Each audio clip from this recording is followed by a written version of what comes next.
Tenemos gripe muchos, ¿verdad, hermanos? Y mucha tos también. Hay un jarabe que se llama rompepecho.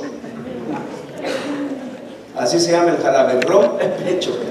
Yo nunca lo he probado, pero me imagino que con el nombre de que rompe pecho, no lo pruebo. ¿Qué tal se ve con el pecho roto el siguiente domingo? Entonces, mejor absténganse de tomar rompepecho. Muy bien.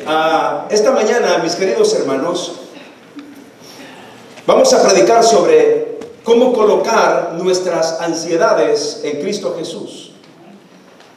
La ansiedad es un aspecto emocional que nos ataca a todos sin acepción de personas. Esta situación emocional le da a los ricos porque son ricos, a los pobres porque somos pobres, a los guapos porque somos guapos, a los feos porque son feos, a los gorditos porque son gorditos, a los flaquitos porque son flaquitos. Le da a todo mundo, a los blancos, a los no blancos, a los cristianos espirituales y a los cristianos carnales. El problema de la ansiedad es una epidemia a nivel mundial, porque vivimos en una sociedad, en una, hermanos, psicosis de ansiedad, en donde los psicólogos hacen ahora en día mucho dinero, aquí, allá y en todas partes del mundo, tratando con problemas extremos de ansiedad que producen un desbordamiento emocional, físico, social y espiritual. La ansiedad, hermanos, no vamos a confundir la ansiedad con la tristeza ni con la depresión, son cosas muy diferentes. Todo mundo ha tenido alguna vez o muchas veces problemas de ansiedad, es decir, problemas de angustia y de desesperación. La ansiedad viene de una palabra latina que es ansieras, que significa angustia o aflicción. Y todos hemos pasado por momentos de angustia y aflicción. Pues muy bien, el problema es cuando esta angustia y aflicción pasa a otro tipo de nivel que nos lleva al punto de una crisis de desesperación. Muchas veces, hermanos, esta crisis de desesperación no somos capaces de controlarla por nosotros mismos. Hay personas que son una farmacia andante, así como le digo, es una farmacia andante de calmantes y calmantes y calmantes. Calmantes para poder dormir, calmantes para poder controlarse durante el día, calmantes para esto, calmantes para lo otro. Esto de la ansiedad no es nada nuevo. En el Antiguo Testamento ha habido hombres y mujeres, hombres de Dios, mujeres de Dios, que llegaron a un punto de ansiedad que rebasó los niveles y los llevó a un punto de hundimiento, de depresión espiritual, que muchos de ellos, como el profeta Elías, le dijo a Dios un día: Dios, por favor, quítame la vida. Un día Job, en medio de su enfermedad, él dice esta expresión: maldito el día en que yo nací, maldito el día en que se dijo varón es concebido. Jonás, al ver que Dios no destruía la ciudad de Nínive, estando bajo un enebro, también este hombre dijo: Dios, quítame la vida. Y así muchos hombres, no solamente hombres del Antiguo Testamento, sino también hombres modernos en el día de hoy, que han llegado a un punto en donde han rebasado lo que es la angustia y la aflicción y lo han convertido en un problema que va más allá de sus propios límites. Muchas veces una preocupación nos puede producir una ansiedad. Las enfermedades, los conflictos internos que uno no puede manejar con uno mismo, nos pueden dar problemas de inquietud, de desesperación, de ansiedad, conflictos con los demás. Cuando usted tiene problemas de relaciones personales con alguien, en el trabajo, en la oficina, incluso en la iglesia, en la escuela, en cualquier lugar, cuando tenemos conflictos a nivel personal con alguien, incluso en la casa, con la esposa, el esposo, los hijos, esto produce niveles de ansiedad. También cuando hemos tomado, por ejemplo, malas decisiones, y las cosas no han resultado como habíamos pensado que iban a salir, nos puede producir un estado de ansiedad. Metas no alcanzadas, tareas inconclusas. Cuando usted está postergando y postergando, ¿se ha fijado, hermanos, que somos especialistas en dejarlo todo para mañana o en dejarlo todo para más tarde? Vemos un trapo mal colocado en la casa y decimos, a la otra pasada lo recojo. A la otra pasada lo recojo. Vemos que tenemos que hacer algo, todavía me da tiempo. Voy a ver un rato de televisión y todavía me da tiempo. Cuando vienes a sentir, el día se ha ido por estar viendo a las doctora Polo. Entonces, ¿qué es lo que sucede? El tiempo se nos va y vamos postergando y postergando. Nos puede pasar antes de venir a la iglesia el día miércoles o el día domingo, sobre todo el día miércoles, más hoy en día que el tiempo oscurece más tarde. Y decimos, no, todavía está claro, son las 6 de la tarde, todavía tengo más de media hora para alistarme y poder ir a la iglesia.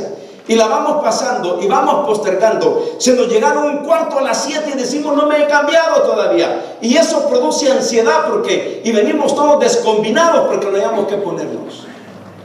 Los estados de ansiedad nos atacan a todos. Tareas inconclusas, insatisfacción personal, la soledad, el estar solos. Hermanos, hermanas, Dios ha dicho, no es bueno que el hombre esté solo. Hemos nacido para vivir en sociedad y para vivir en compañía. Mire, esto de casarse, mis queridos hermanos, ya me estoy metiendo a otros terrenos, pero esto de casarse no tiene que ver nada más por aspectos emocionales y sexuales. Esto tiene que ver para compartir la vida con alguien, los sentimientos, para tener cuidado de alguien, para que alguien cuide de mí, para que cada uno de nosotros como cónyuges compartamos la vida con alguien en familia. Pero la soledad es uno de los problemas que podrían también reducir esta cuestión de la ansiedad. También el desempleo. Cuando nos quitan el empleo podríamos caer en problemas de ansiedad. Y dos cosas más que son muy importantes: pecados no confesados. Cuando vivimos una vida de pecaminosidad y no hemos confesado nuestros pecados, eso produce también estados de ansiedad que nos pueden llevar a la depresión y nos pueden llevar a una muerte espiritual. Pecados no confesados. Pero otro punto que produce en nosotros ansiedad, hermanos, son los sentimientos de culpa. Ustedes estarán diciendo, el pastor, porque como no es psicología lo que estamos estudiando, pero quiero llevarlos a un pasaje de la palabra esta mañana. Pero los sentimientos de culpa nos desbastan internamente. Un sentimiento de culpa va acabando gradualmente con una persona. ¿Sabe cuándo yo tengo sentimiento de culpa? Cuando voy a un restaurante que me invitó el hermano Byron a comer aquí cerquita, que es buffet ese restaurante. Como me gustó, a la semana fui, y después la otra semana, y después la otra semana, y después invité a Jocelyn conmigo, y por último fui solo. Y cuando salgo de ese restaurante, salgo con un gran sentimiento de culpa, porque he comido demasiado. El viernes estuve visitando a la hermana Lourdes y al hermano Walter, este viernes que pasó. Llegué como a las 11:30 y me dicen ellos, pastor, aquí no le vamos a ofrecer nada aquí en mi casa, lo vamos a llevar a un restaurante a comer. Muy bien, y vamos, yo pensé que era un restaurante donde uno pide el menú y uno puede pedir, ¿me entienden? Lo que uno quiere de acuerdo a su pequeño estómago que uno tiene. Y vamos a este restaurante y resulta que también era un buffet. Y créanme que ando ahora por este sentimiento de culpa escapando de los buffets. Entonces voy al buffet, me había aguantado la semana de no haber ido a un buffet y me invitan los hermanos y salí con un sentimiento que todavía ando confuso. Porque los sentimientos de culpa nos ahogan, nos agobian. Un sentimiento de culpa mal manejado es un sentimiento, hermanos, que te acabará la vida. Pero volviendo a la Biblia nos dice en 1 de Pedro, capítulo 5, versículo 7, y vean ustedes lo que la Biblia nos dice, 1 de Pedro, capítulo 5, versículo 7. Por ejemplo, si tú tienes una computadora y tu computadora no funciona y estás ahí para querer hacer el trabajo y no te sale. Eso te produce hasta cierto punto una crisis que te puede dar una ansiedad tremenda. Ayer estaba yo preparando mi mensaje y créanme que esa computadora me escribía un momentito, que esto y lo otro, y se volvía a trabar y se trababa. Y no hicimos ni esto de PowerPoint. Por último, hoy en la mañana tuve que printearlo porque digo, si llevo la computadora que yo ocupo y al estar aquí se va a tardar 1 hora para abrirme el archivo, entonces, ¿qué hago? Entonces, eso produce como inquietud, como desesperación, cuando las cosas no te funcionan. Estaba sacando el boletín ayer y resulta de que solo me sacaba 5 copias y se trababa. 5 copias y se trababa. 4. Lo que hacía en 10 minutos, lo hice como en 1 hora. Entonces, todo eso te desespera. Y vine como a las 8 de la noche y la luz de la cocina estaba encendida. Entonces dije, qué raro. Y me acordé que el hermano Sergio el domingo pasado vino para abrir, y cuando fue y abrió el baño de las mujeres, encontró a una pareja ahí. El que abre y la pareja que está dentro. Y le dicen, manos arriba. Mentiras. Y la pareja se encuentra con el hermano y se van. Y nos dimos cuenta que probablemente duermen en el salón 6, que habían falseado la chapa, habían quitado una parte y probablemente ahí durmieron esa noche. Entonces, cuando yo entré a la cocina ayer y vi la luz encendida, eran las 8 de la noche, yo dije, pues qué raro que esté encendida la luz. Y pasé por guardería y la puerta estaba medio abierta, pero la luz apagada. Entonces dije, también qué raro. Pero de todos modos voy a mi oficina y comienzo a sacar las copias. Y a mí con eso, dependiente de que tal vez alguien está ahí, por lo que me había comentado el hermano Sergio, y sacaba las copias y resulta que cada 5 copias se trababa. Y cuando yo más preciso estaba, más se trababa. Hasta hacía ruido a la copiadora para que pensaran de que hay más gente. Y yo le daba la fotocopiadora, otras 5 y otras 5. Por último solo saqué 40 boletines y dije, no, mejor me voy. Y cuando salí, veo que la puerta de donde guardan el café también estaba abierta. Y dije, ya, ¿qué pasará? Mejor, ya ve como uno no quiere hacer ruido para que no sepa que no esté y comienzo. Y pasé por la otra puertecita. Y ya como pude abrir la otra puerta. Y vi hacia atrás y no había nadie. Salí y me vine al parqueo, apagué las luces para ver todavía si alguien salía. Estuve como 5 minutos y nadie salió. Pero ve, cosas así te producen inquietud, te producen ansiedad. Y yo estaba ya preparando mi mensaje sobre, hey, echa tus temores, tus ansiedades en las manos de Dios. Mira lo que dice Primera de Pedro, capítulo 5, versículo 7. Dios en su sabiduría nos dice lo siguiente. ¿Están conmigo, hermanos? Léanlo conmigo 3 veces, por favor. 1, 2, 3. Echando toda vuestra ansiedad sobre Él, porque Él tiene cuidado de vosotros. 2 veces más. Echando toda vuestra ansiedad sobre Él, porque Él tiene cuidado de vosotros. Echando toda vuestra ansiedad sobre Él, porque Él tiene cuidado de vosotros. Qué tremendo, hermanos. Esto de la ansiedad, aunque usted no lo crea, yo no vengo como médico, no soy médico ni nada de otra cosa, pero esto de la ansiedad no solamente te daña emocionalmente, sino te daña también físicamente. Los profesionales en salud están de acuerdo que un problema de ansiedad no bien tratado, hermanos, te puede producir problemas de taquicardia, palpitaciones alrededor de tu corazón, opresión en el pecho por la falta de aire, te puede producir temblores, te puede dar una sudoración tremenda, molestias digestivas, problemas del colon, problemas de náuseas, vómitos. Sientes como que tu estómago se te hace un nudo, alteraciones de alimentación, que no quieres comer, que todo te hace daño, te dan tensiones, te dan rigidez muscular, te da cansancio, te da hormigueo en el cuerpo. Hermanos, ¿cuántos malestares físicos nos puede producir un problema de ansiedad? Sensaciones de mareo, inestabilidades. Hermanos, todo ese tipo de problemas, la pérdida de sueño, el problema de insomnio, son problemas de una ansiedad no bien dirigida, no bien controlada.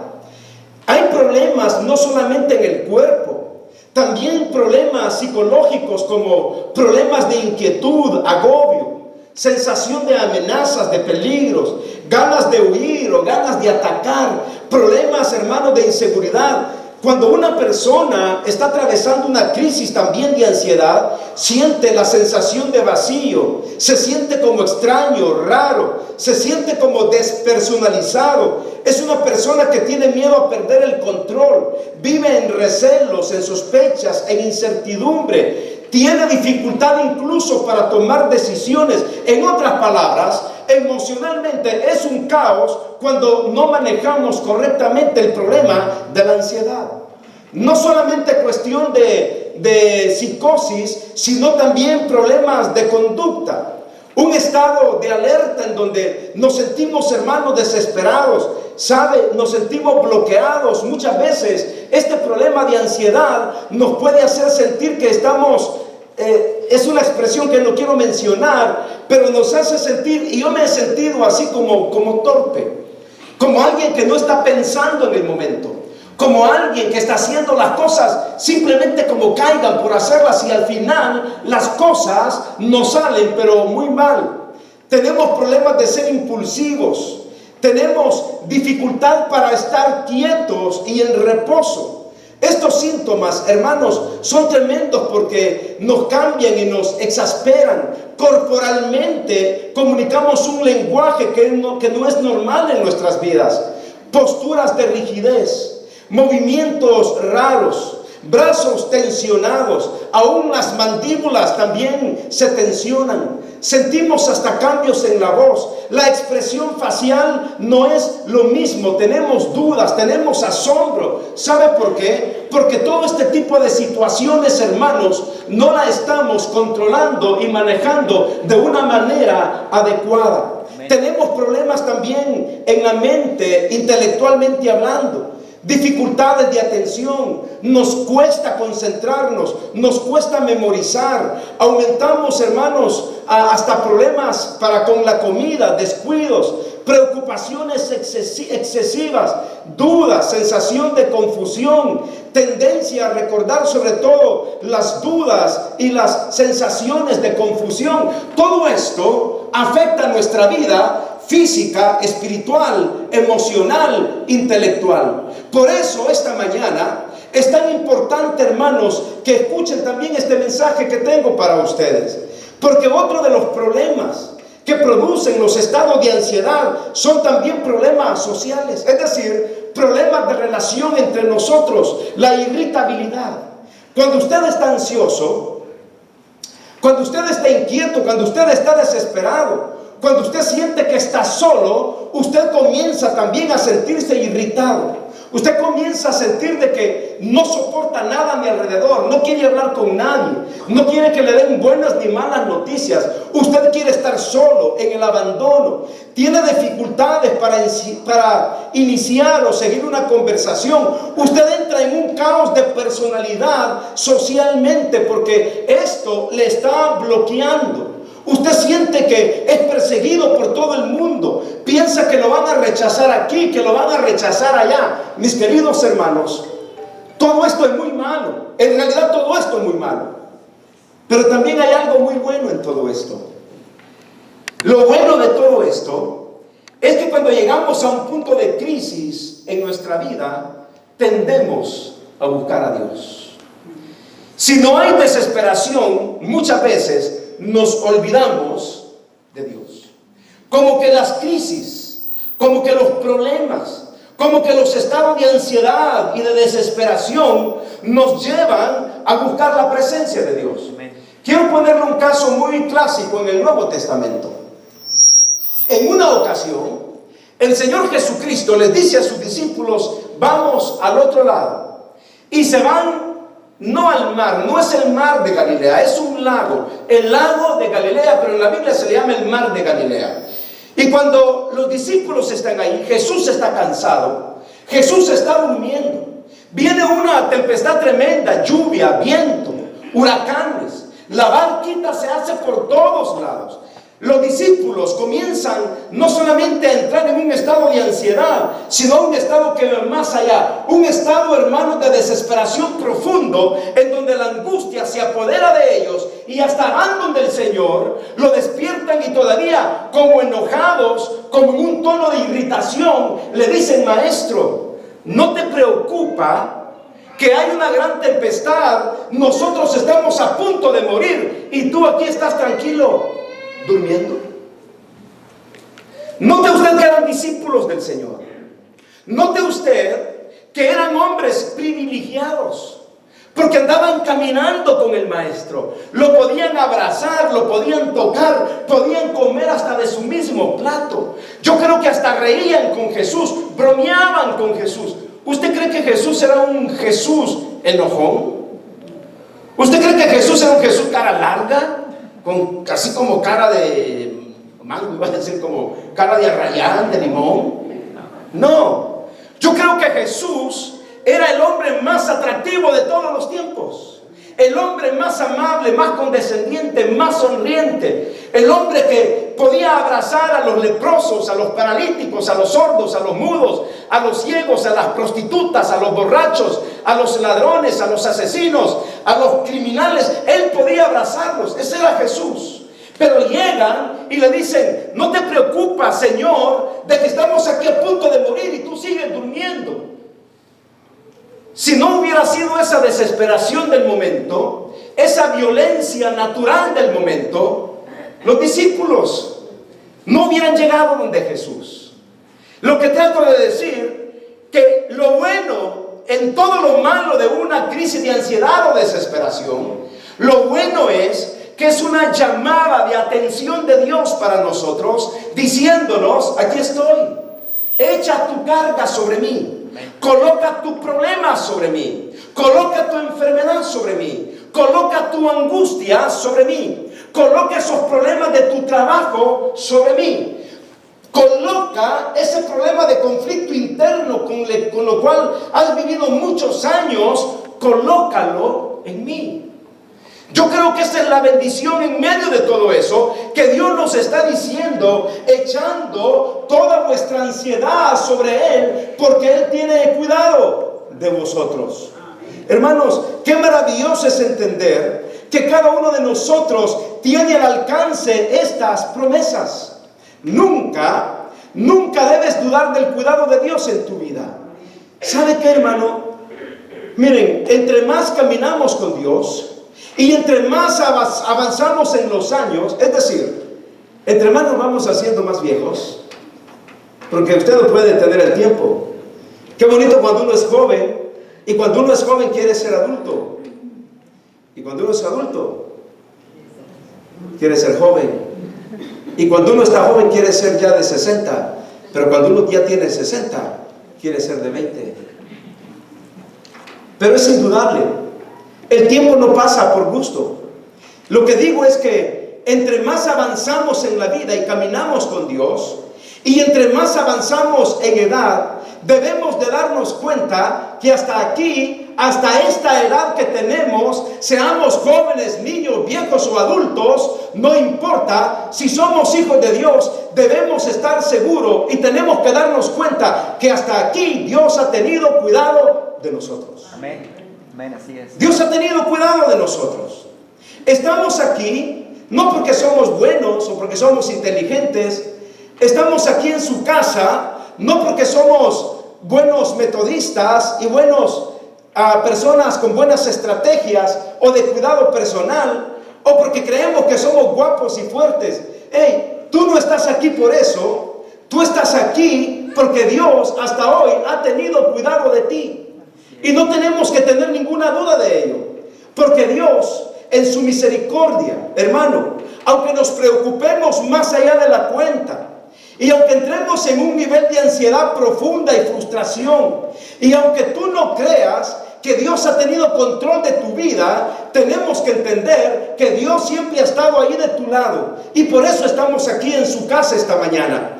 ¿Cuál es la tendencia humana? La tendencia de nosotros, como los discípulos, es desesperarnos cuando nos encontramos en conflicto de cualquier índole en la vida. Hermanos, nos desesperamos. A muchos les da por huir. A muchos les da problemas de ansiedad, y la ansiedad hasta puede dar problemas de apetito, de comer más y de comer más y de comer más. Hay personas, no es que coman porque son glotones, es porque hay un problema de ansiedad y de nerviosismo, que la única manera de ahogar eso es como comiendo más, comiendo más. El alcohólico, por ejemplo, el alcohólico trata de refugiarse ¿en qué? En el alcohol, porque al tratar de huir de un problema, él cree que con el alcohol, cree que es más fuerte. ¿Ha oído usted la canción de Sigo siendo el rey? Pobre hombre, está cantando Sigo siendo el rey y está tirado en la cuneta.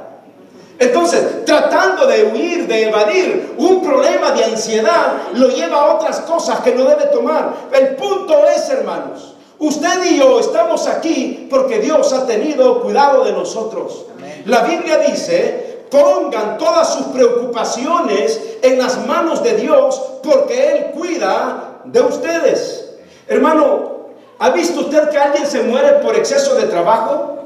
Dígame sí o no. Por exceso de trabajo, no. Yo no he visto a nadie que se muera por exceso de trabajo. Pero sí he visto mucha gente que muere por problemas de preocupación y ansiedad. Y es terrible. Vivimos en una sociedad terrible de ansiosos. Y el primer punto de mi mensaje es: hermano, no te entregues a la ansiedad y el desánimo. No magnifiques las circunstancias. Magnifica, glorifica a aquel que es el Señor de las circunstancias. ¿Sabe qué decía David? David decía: alzaré mis ojos a los montes.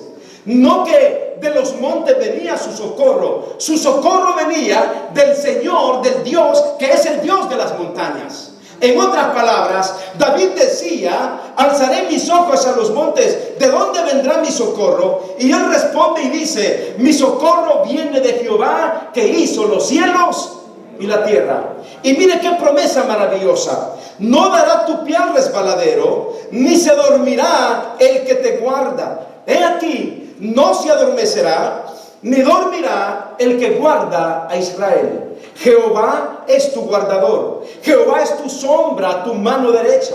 El sol no te fatigará de día. ¿Y qué más dice? Ni la luna de noche. Oiga esta promesa: Jehová te guardará de todo mal. ¡Qué promesa maravillosa! Él guardará tu alma. Jehová guardará tu salida y tu entrada, desde ahora y cuando. Desde ahora y para siempre. Entonces, hermano, si Dios tiene cuidado de ti, ¿por qué seguir cargando con tu ansiedad?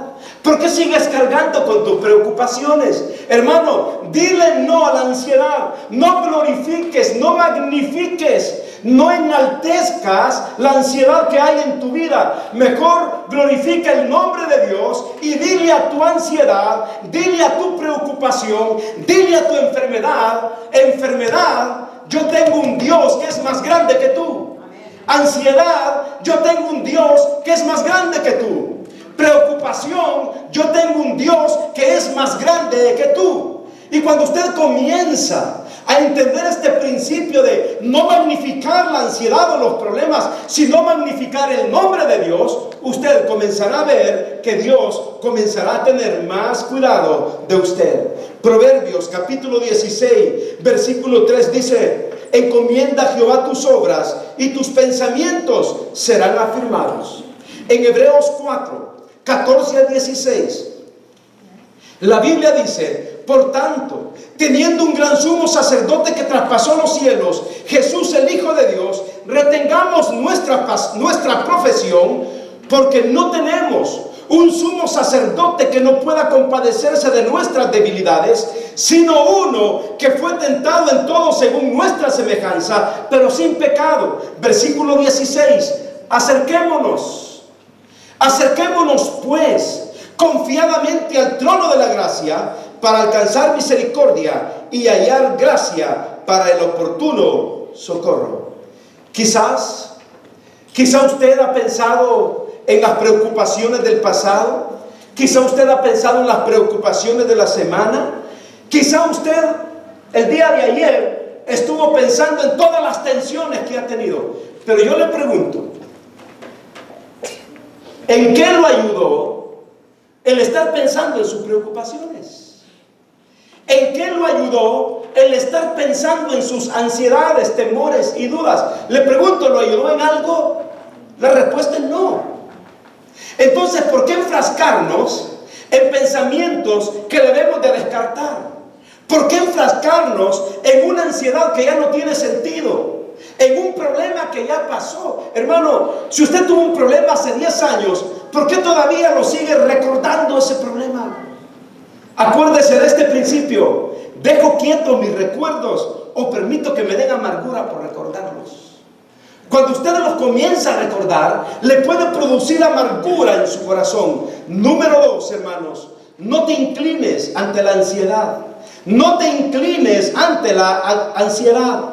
En el libro de Salmos, capítulo 40, la Biblia dice: gócense y alégrense en ti todos los que te buscan, y digan siempre los que aman tu salvación: Jehová sea enaltecido. Aunque afligido yo y necesitado, Jehová pensará en mí. Mi ayuda y mi libertador eres tú, Dios mío, no te tardes.